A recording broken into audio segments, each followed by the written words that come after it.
Hey everyone, Dan here, and welcome to CarPodChats, the podcast where the parking lot is our office, the showroom is our stage, and the real talk doesn't happen in meetings. It happens right here. Today's episode is the art of the turn from internet lead to showroom buyer. Now, I know what you're thinking. Turns, that's BDC stuff. Or maybe you're thinking, that's what happens when I grab a TO. But the truth is, if you're in sales, management, or BDC, you're part of the turn every single day. And here's the kicker. How you handle the turn can make or break the sale. Do it right, and you just moved the deal one giant step closer to the write-up. Do it wrong, you just added friction, confusion, and maybe even a walk. Today, we're breaking it down. What the turn is and what it isn't, why most dealerships fumble it, and how to become the kind of pro who owns the moment and drives the deal forward. Let's call it what it is. Most dealerships handle internet leads like junk mail. They get the lead,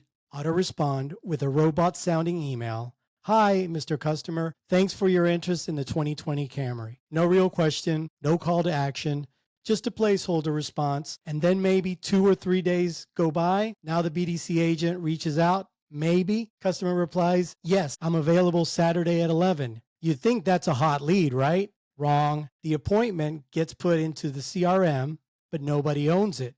Saturday rolls around, customer walks in and says, hi, I had an appointment with Michelle, Melissa, Miranda. I don't remember. The receptionist calls a random salesperson. That salesperson, probably checking inventory on their phone, says, oh yeah, what were you looking at? Boom, that's it. The entire thread gone. No one knows previous communication, the vibe, the expectations. And the customer, they're already thinking, if they're this disorganized now, what happens after I sign? We have to stop treating online leads like they're not real customers.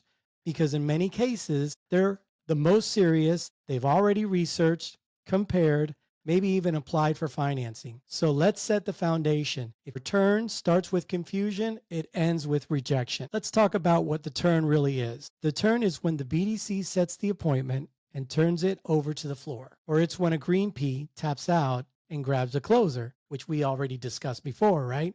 In previous episodes. That's outdated thinking. In reality, the turn is a transfer of momentum. Think of it like this. The customer has been building trust with someone, even if it's just over a few emails or texts. That person is their connection. So the second that someone new enters a chat, you're either reinforcing the trust or breaking it. Here's the new definition.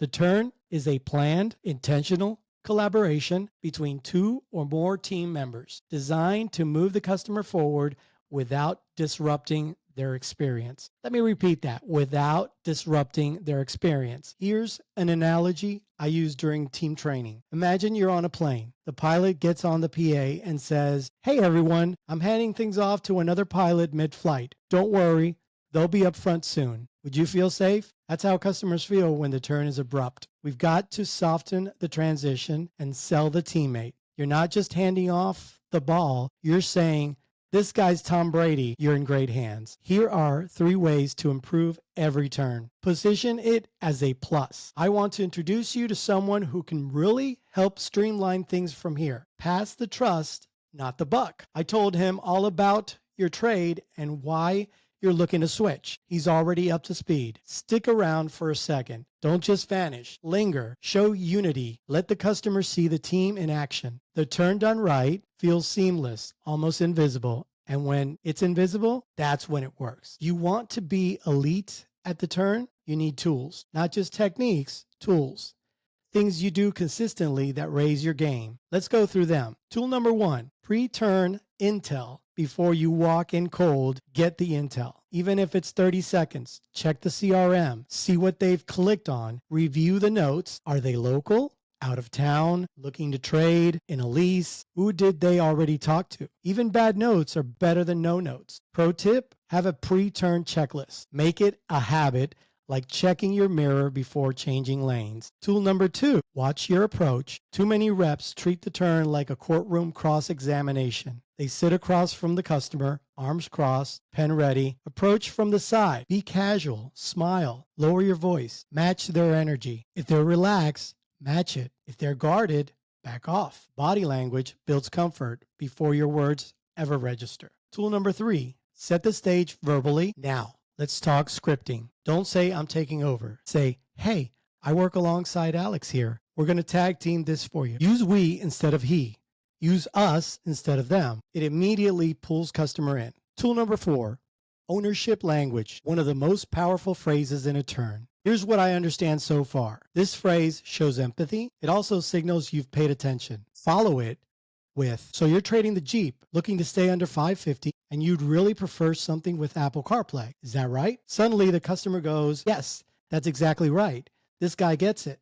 You just anchored the trust. Let's be honest. Most deals are won or lost in the first 5 minutes. And the turn, that's where those 5 minutes begin. Let me share a quick story. We had a lead that went cold. They'd emailed back and forth with our BDC, but then went dark. One Saturday, they walked in unannounced and asked for Maria. Maria was off. It's her day off. The receptionist grabs me and says, Dan, we're talking to Maria about a Grand Cherokee. I introduced myself. I know you were chatting with Maria. I work right alongside her. She actually filled me in yesterday just in case you stopped by. Now that wasn't entirely true. I read the lead on the fly, but I wanted to make the customer feel seen, expected, respected. Good. We didn't want to start over. Exactly. And because I anchored trust, the close was smooth. They didn't flinch on the price. They didn't get combative because they felt taken care of, even in Maria's absence. That's the magic of a great turn. So, what did we learn today? The turn isn't just a handoff. It's a chance to deepen trust and drive the sale forward. Great turns feel seamless. It's not about who gets credit. It's about who keeps the customer comfortable. Preparation plus positioning equals profit. The more you plan, the smoother it lands. Come on, guys. I want to hear your best and worst turn stories. Again, hit me up at CarPodChats on Instagram or email carpodchats@gmail.com. Let's keep learning from each other. And don't forget, if this show is helping you close more deals, tell a teammate. We grow together. Until next time, keep it tight, keep it sharp, and always move the metal.